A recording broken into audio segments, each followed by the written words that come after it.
Halo, oke, kita akan masuk ke materi bagian C di bab 6, yaitu tentang faktor pendorong dan penghambat persatuan kesatuan bangsa. Yang dimana sebelumnya kita sudah belajar tentang kehidupan bernegara dalam konsep negara Republik Indonesia. Jadi untuk anak-anak ibu sekarang kalian belajar tentang faktor pendorong dan penghambat persatuan dan kesatuan bangsa. Kenapa kita harus membuat atau harus melakukan yang namanya persatuan dan kesatuan bangsa? Karena ini adalah satu identitas bahwa suatu negara harus melakukan persatuan agar negara itu bisa dikatakan maju dan makmur. Oke. Dan sikap yang harus kita hilangkan adalah salah satunya tidak bisa atau tidak melakukan yang namanya sikap mengejek suku orang lain. Oke. Kita akan mengawali dari gambar-gambar ini. Kalian lihat pada gambar ini ada yang namanya rumah adat ataupun ada juga suku-suku tarian adat. Dari sini kita sudah mengetahui bahwasanya Indonesia itu memiliki banyak suku dan banyak ras, atau bisa dikatakan juga memiliki berbagai macam suku, berbagai macam agama, dan berbagai macam bahasa daerah. Ini adalah identitas Indonesia yang tidak dimiliki negara lain.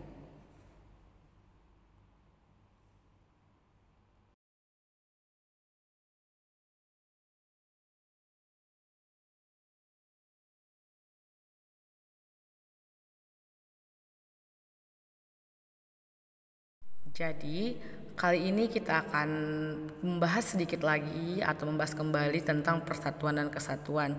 Jadi, persatuan dan kesatuan negara merupakan faktor utama yang menentukan keberhasilan pembangunan yang dijalankannya. Begitu juga dengan kesatuan Republik Indonesia yang tengah melaksanakan pembangunan di segala bidang. Indonesia sangat memerlukan adanya persatuan dan kesatuan di antara rakyat Indonesia. Ini adalah anak-anak suatu program pembangunan tidak akan terlaksana dengan baik dan mencapai suatu keberhasilan jika kondisi negara terpecah belah atau tidak adanya persatuan dan kesatuan di antara warga negaranya.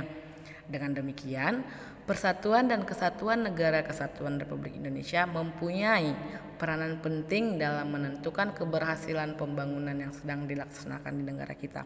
Seperti tadi yang Ibu katakan, kita tidak bisa melakukan yang namanya sikap ego terhadap sesama teman.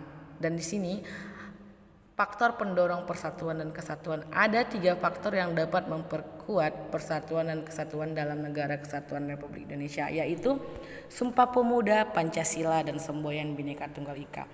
Ketiga faktor ini merupakan pemersatu seluruh bangsa Indonesia. Ketiga faktor ini juga mempersatukan perbedaan keanekaragaman yang telah mewarnai kehidupan bangsa Indonesia.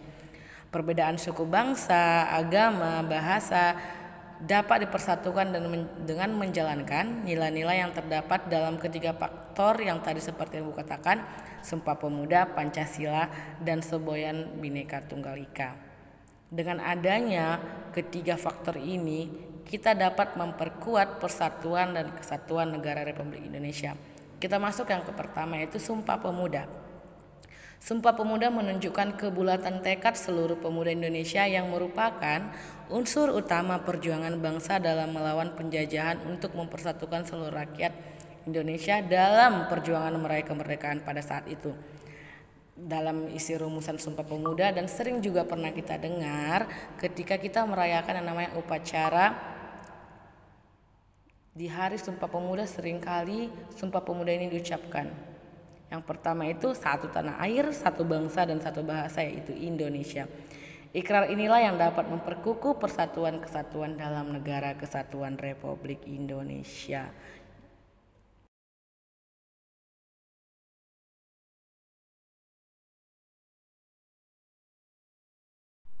Jadi dari satu tanah air, satu bangsa, satu bahasa, yaitu Indonesia, Indonesia tidak akan hancur. Karena apa? Seperti Bu katakan tadi, dari bahasa kita mempunyai banyak bahasa Indonesia, namun dengan adanya bahasa Indonesia kita akan bersatu. Seperti itu ya anak-anak. Oke.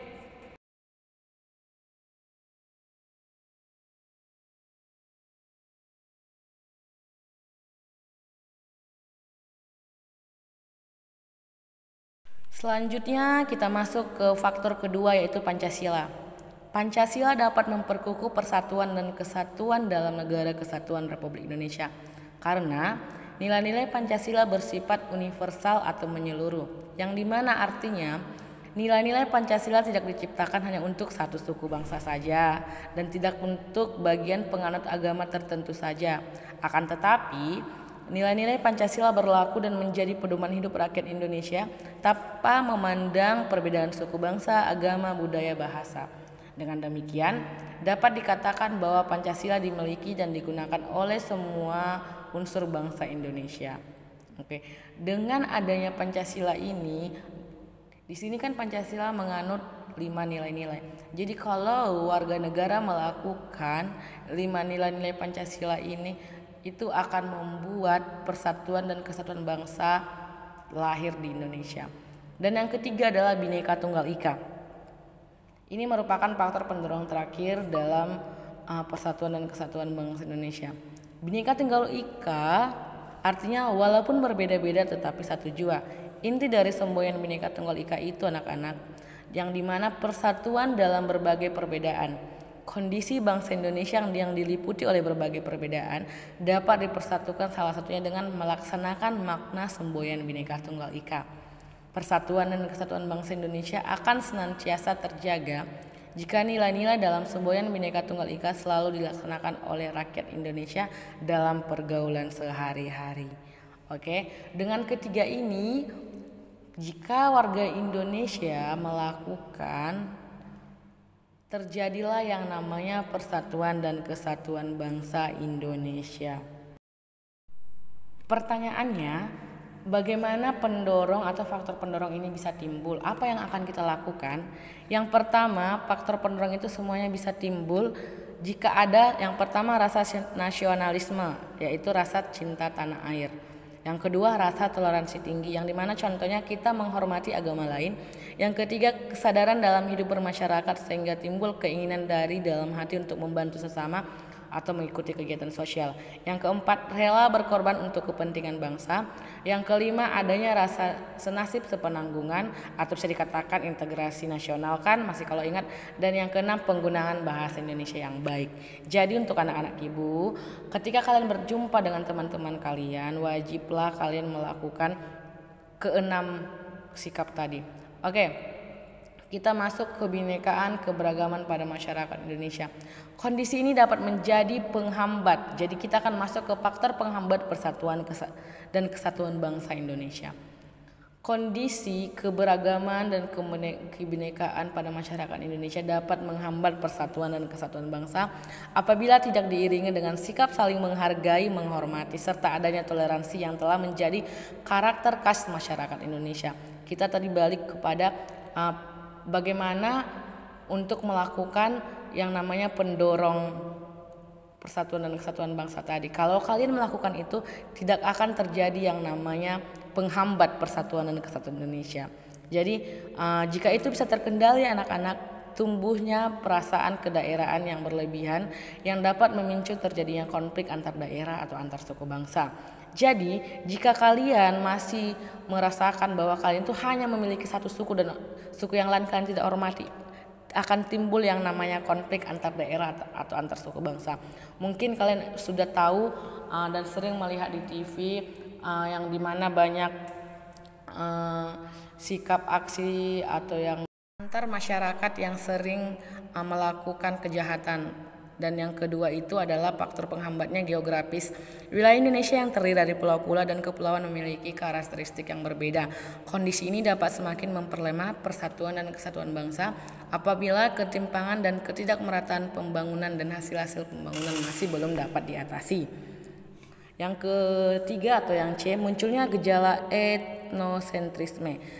Ini merupakan sikap menonjolkan kelebihan-kelebihan budayanya yang menganggap rendah budaya suku bangsa lain. Hal tersebut apabila tidak diatasi tentu saja akan memperlemah persatuan dan kesatuan bangsa. Jadi untuk anak-anak ibu jangan tidak bisa melakukan yang namanya etnosentrisme, yang dimana kalian akan melakukan kelebihan-kelebihan dari budaya kalian sendiri. Yang D, melemahnya nilai budaya bangsa. Nilai-nilai budaya bangsa dapat melemah akibat kuatnya pengaruh budaya asing yang tidak sesuai dengan kepribadian bangsa melalui kontak langsung maupun kontak tidak langsung. Kontak langsung antara lain melalui unsur pariwisata. Kontak tidak langsung antara lain melalui media cetak, majalah. Contohnya yang sekarang yang dimana banyak sekarang anak-anak atau anak muda sekarang yang hobi main TikTok. Sementara kalian tidak akan tahu lagi bagaimana sebenarnya tarian budaya-budayanya. Pasti kalau ibu coba atau ibu kasih pertanyaan sama kalian, apa nama tarian dari suku Minang, pasti kalian tidak tahu gitu, atau suku Batak. Nah, tapi kalau ibu tanya TikTok yang lagi hit sekarang, pasti kalian tahu bagaimana tariannya, bagaimana gerak-geriknya. Nah, itulah yang salah satu yang merusak atau penghambat persatuan dan kesatuan bangsa Indonesia. Dan yang kelima atau pembangunan yang tidak merata seperti yang tadi. Proses pembangunan yang terpusat di wilayah-wilayah tertentu dapat menimbulkan kesenjangan dalam berbagai bidang. Contohnya di Medan jalan itu sudah rata-rata cantik, sementara di kota kita Tanjung Balai masih banyak jalan-jalan yang berlobang. Itulah salah satu penghambat persatuan dan kesatuan bangsa Indonesia. Oke, sampai di sini materi kita. Ingat, faktor pendorong persatuan dan kesatuan bangsa ada 3 dan faktor penghambatnya ada 5. Jadi kalian pahami materi ini, ibu akan kasih tugas seperti pada gambar ini. Ada pada gambar ini kalian disuruh mengamati kondisi masyarakat di suatu daerah. Jadi kalian amati dulu bagaimana sih kondisi masyarakat di daerah kalian. Cocokkan sama faktor penghambat dan faktor pendorongnya. Contohnya faktor penghambat. Bagian tadi ibu bilang yang dimana tidak merata. Jadi kalian cari dulu, menurut kalian merata nggak pembangunan di kampung kalian sama di kampung yang kalian jadikan patokan, seperti itu. Jadi kalian cari 2 masalah, kalian tulis masyarakat kalian di masyarakat mana atau di desa mana. Oke, sampai di sini pertemuan kita hari ini.